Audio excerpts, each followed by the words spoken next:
Kung bago ka lang sa channel na to at isa kang true-blooded Aldab Nation na nagmamahal po kila Maine Mendoza at Alden Richards, tama po ang channel na pinuntahan mo, kaya consider na kitang bagong subscriber. Welcome back mga Aldab. Ito na naman po ang inyong lingkod, si Mr. Destiny. At syempre panibagong update na naman po tayo. Update tayo sa mga issue na naman po na pinag-uusapan. At syempre trending na naman po sa social media. Hati ang opinion ng mga ilang netizen, mga kritiko na kung saan nga po galit na galit sa channel ni Mr. Destiny. Dito mararamdaman po ninyo kung gaano nga po baka effective yung mga sinasabi at pinapaliwanag ko. Bagamat maraming issue po na sinasabi ng ilang kritiko natin na wala na nga puro Aldab, pero tayo po yung nag-trending, tayo po yung nag-viral.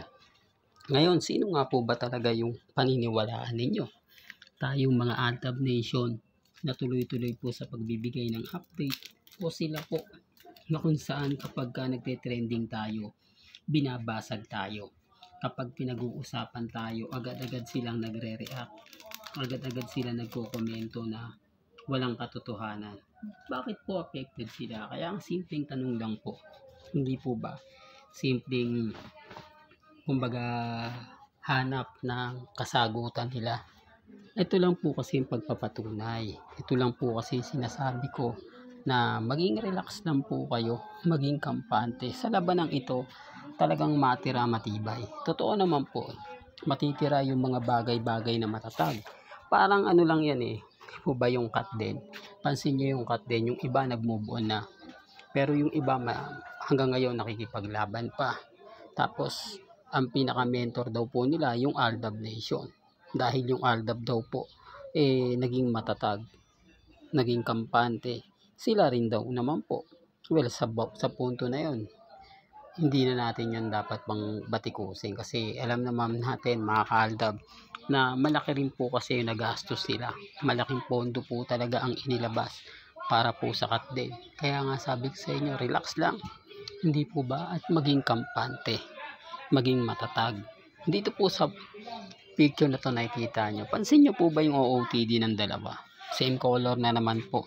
At yung update ni Alden, may mga photoshoot na naman po siya nagaganap at nangyayari. Tapos si Mengay wala. Sinasabi ng iba, nako Mr. Destiny, alam na kapag wala si Mengay, saan naman pupunta yan? Siyempre kasama niya si Richard Fulkerson. Dito pa lang guilty na sila. Doon pa lang mararamdaman mo na, di po ba? At ang nakakatuwa naman po rito, ano to, nagkakataon lang po ba yung post ni Mengay?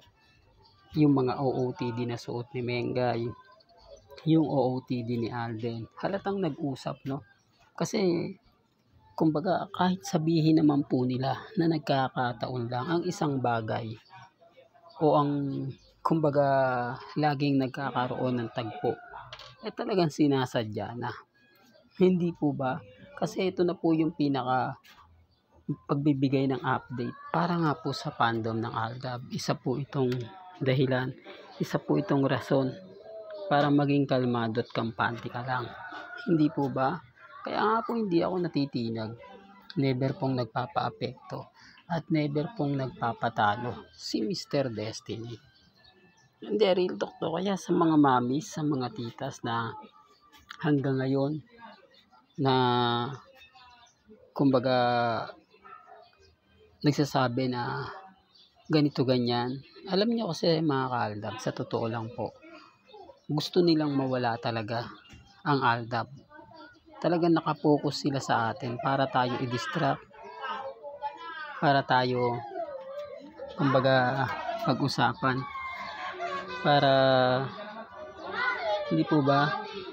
Kaya nga sabi ko sa inyo mga ka-Aldab, relax lang, hindi po ba? Kampante lang. Yung OOTD at yung mga ganap ni Mengay, doon na lang tayo. Kaya ang sabi ko dun sa mga mamis, sa mga titas na hanggang ngayon po, kalmado lang po kayo, maging matatag. Malay nyo, di po ba? Bukas sa Makalawa, mag-iba na yung senaryo, mag-iba na yung kwento. Hindi po ba? Alam nyo mga ka-Aldab, sa totoo lang po, sa dami ng mga ibinabato po sa atin, doon lang po tayo nagiging matatag, doon lang po tayo nagiging kampante, doon lang po natin masasabi yung mga talagang masarap, hindi po ba? Pero okay lang yan, sabi ko nga po sa inyo, relax lang po kayo, kampante lang po kayo, maging matatag. Malay nyo, di po ba, mag-iba ang senaryo, mag-iba ang buong kwento na sinasabi natin na may mga update na ganito, may mga update na ganon. Hayaan nyo lang po sila. Hayaan nyo lang po na yan po yung isipin nila. Hindi po ba? Kasi sabi ko nga, lagi kong pinapaliwanag sa mga mami, sa mga titas, sa mga senyor na sinasaktan po ng mga matitinding pananalita pagdating po sa social media.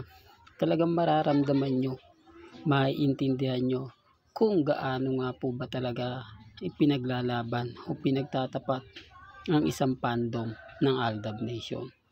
Sa dami ng mga update natin ngayon at talagang buhay na buhay ngayon ang fandom.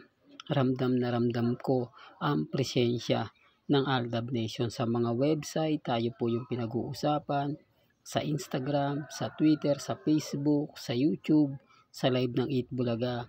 Dahil nakapokus nga po sila sa pagbabalik ni na Alden Richards at ni Bossing Big Soto. Okay lang po yan kung yan po yung maririnig nyo. Okay lang po yan kung yan po yung mga nababasa ninyo, tapos yung mga komento nila, sinasabi nilang ganito, sinasabi nilang ganyan. Okay lang po yun kasi alam naman po ninyo na kapag sinabing Alden at Bossing Big Soto, nandyan na po talaga si Mengay. Nandyan na po, may didikit ang Aldab sa Eat Bulaga. Hindi ako kumbaga pinipilit yung mga taong ayaw maniwala. Antayin nyo kasi ilalabas naman po ito i-anunsyo naman po ito. Base po kasi ito sa mga nakakalap nating impormasyon. Base rin po ito sa mga datos na nakukuha po natin. Galing din naman po ito sa malalapit kay Richard Paul Garson. At syempre sa Eat Bulaga, Dapper Cats. Hindi naman to puputok ng ganun-ganun na lang kung wala naman po talagang pruweba. Kung wala naman po talagang, hindi po ba, magsasabi. Kaya nga sabi ko sa inyo, relax lang po kayo, kampante lang po kayo. Wag po kayong magpapa-apekto. Malay nyo, di po ba, bukas sa makalawa, sa mga mami, sa mga titas, na hanggang ngayon, nagmamahal, kina Mengay at Tisoy, maging matatag lang po kayo, maging kampante. Malay nyo, di po ba, bukas sa makalawa, tayo naman po pinag-uusapan. Hanggang sa muli, salamat po sa panonood at pakikinig.